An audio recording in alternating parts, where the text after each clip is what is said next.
Big TV భక్తి సమాచారం WhatsApp ఛానల్లో జాయిన్ అవ్వండి. అన్ని విశేషాలు ఎప్పటికప్పుడు తెలుసుకోండి. మొదటి కాలసర్పదోషం గురించి తప్పనిసరిగా తల్లి. మొట్టమొదటి కాలసర్పదోషము అనంత కాలసర్పదోషము అని అంటారు. ఈయన పేరు అనంతుడు. ఈయన సోమవారం పూటే తిరిగేటువంటి సర్పం. అయ్యో, ఎంత విచిత్రం గురుగారు. మీరు ఎప్పుడు విని ఉంటారు ఇవన్నీ. ఇవన్నీ దశమహావిద్యలు మేము చేస్తున్నప్పుడు గురువులు చాలా విషయాలు తెలియజేస్తారు తల్లి. కనుక పుస్తకాల్లో కూడా ఉండకపోవచ్చు. పుస్తకాలు చూసి మనం పూజలు చేసుకునేటువంటి ప్రయాణాలు వేరు. మీరు అడిగారు కాబట్టి ధర్మ సందేహాలు విధానాలు మీకు తెలియజేస్తాను. అనంత కాలసర్పదోషంలో అనంతుడు అతని పేరు. కాలసర్పదోషంలో ఇతను సోమవారం పూట మాత్రమే సంచారం చేస్తాడు. మీరు ఒక విషయం గమనించండి, సోమవారం పూట అనంతుడు కనిపించాడంటే మంగళవారం పూట అంటే ఇంకొకటి ఉంటాడు. అందుకని సర్పాల్లో కూడా అనేక రకాలు ఉంటాయి. అవును, ఇప్పుడు ఈ శేషనాగు అని అంటుంటారు, బ్లాక్ కోబ్రా అంటారు. చెప్తాను తల్లి. ముందు అనంతుడు సంపూర్ణం చేయనివ్వండి.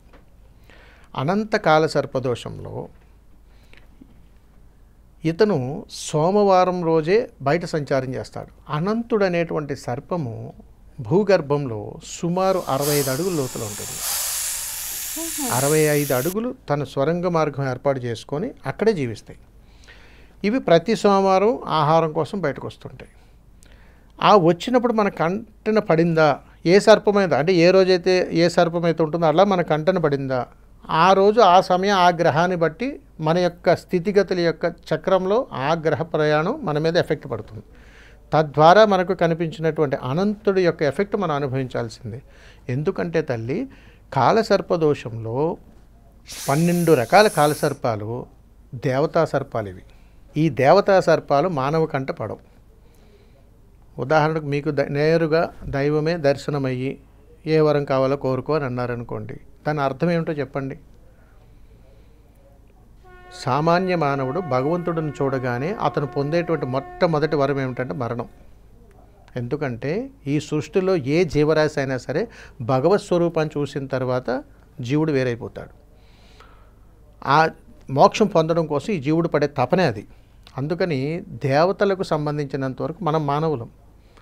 ఆ దేవతా స్వరూపాలను మనం చూడాలని కూడా అవివేకం.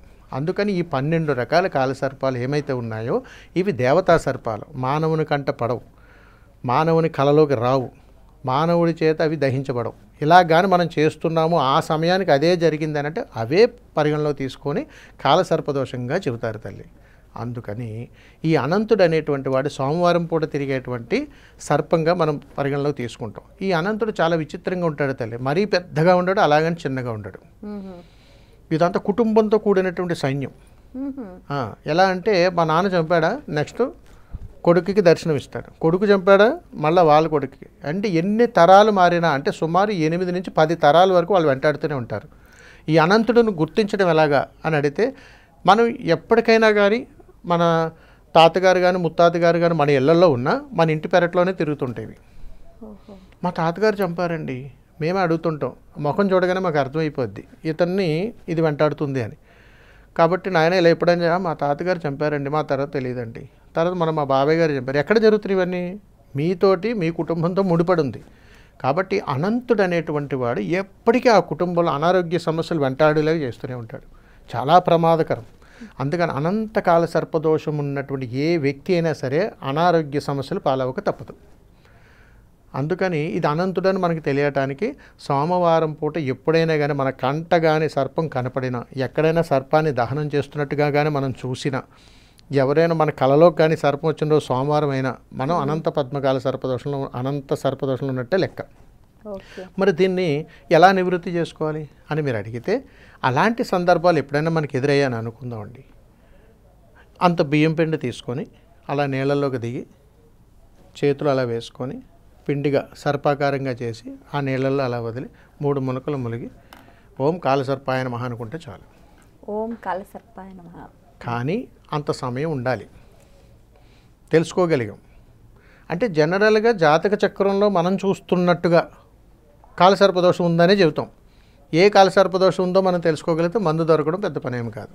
అయితే మేము అంటే శ్రావణ మాసంలో నాగుల పంచమికి సంబంధించి పుట్టకు వెళ్ళి పూజ చేసే అంత సమయం లేకపోయిన సందర్భంలో ఇలా బియ్యం పిండితో నాగుపాము చేసి చేసుకోవచ్చు తల్లి. పూజించి పాలు పోయడం చేసి ఒక నిమజ్జనం చేయొచ్చు. నిమజ్జనం చేయడం ఒక సంప్రదాయంగా మేము పాటించాము. అలా చేయడం వల్ల కూడా ఈ దోషాలు పోయే పోతే అవకాశం తల్లి. ఉంటుంది. ఎందుకంటే మన సంకల్పంతో చేస్తున్నాం, మన చేతితోటే చేస్తున్నాం. ఆ, మనసులో ఉన్న స్పర్శ, బుద్ధి, జ్ఞానం రెండు ఇక్కడే ఉన్నాయి. నీళ్ళలోకి దిగుతున్నాం. ఇది చెయ్యాలి, ఇది పోగొట్టుకోవాలని తపన మన దగ్గర ఉంది. ఈ చేతిని పంచభూతాలుగా కొలుస్తుంటాం. ఖచ్చితంగా నీళ్ళలో వదలగానే అది ఆహారంగా మారి నీటిలో ఉన్నటువంటి కొన్ని జీవులు అది ఆహారంగా తీసుకున్నప్పుడే మాత్రమే మనకు ఆ దోషం నివృత్తి అవుతుంది. అవి తీసుకోకపోతే పోదా? తీసుకోకుండా ఉండవు, తీసుకుంటే. అదే కదా మరి సృష్టి ధర్మం. ఓకే. అయితే ఈ అనంత కాలసర్ప దోషం ఇది ఎంతకాలం పీడిస్తుంది అంటారు? దాదాపు ఏ కాలసర్ప దోషమైనా సరే ఒక్కొక్క వ్యక్తికి ఇంత పరిణామం ఉంటుంది తల్లి. అనంత కాలసర్ప దోషం 14 సంవత్సరాలు ఉంటుంది. 14 సంవత్సరాలు. 14 సంవత్సరాలు స్థిరత్వం కోల్పోతారు. అనారోగ్యాలు కంటిన్యూగా ఉంటూనే ఉంటాయి. కుటుంబంలో ఒకరి తర్వాత ఒకళ్ళు మంచాన్ని పడుతూనే ఉంటారు. ఏదో ఒక ఇబ్బందులు వస్తూనే ఉంటాయి. వాళ్ళకి ఏం అవసరం లేదు. అనంత కాలసర్ప దోష పరిహారం చేసుకోగలిగితే సంపూర్ణం. For more videos like this, subscribe Big TV channel.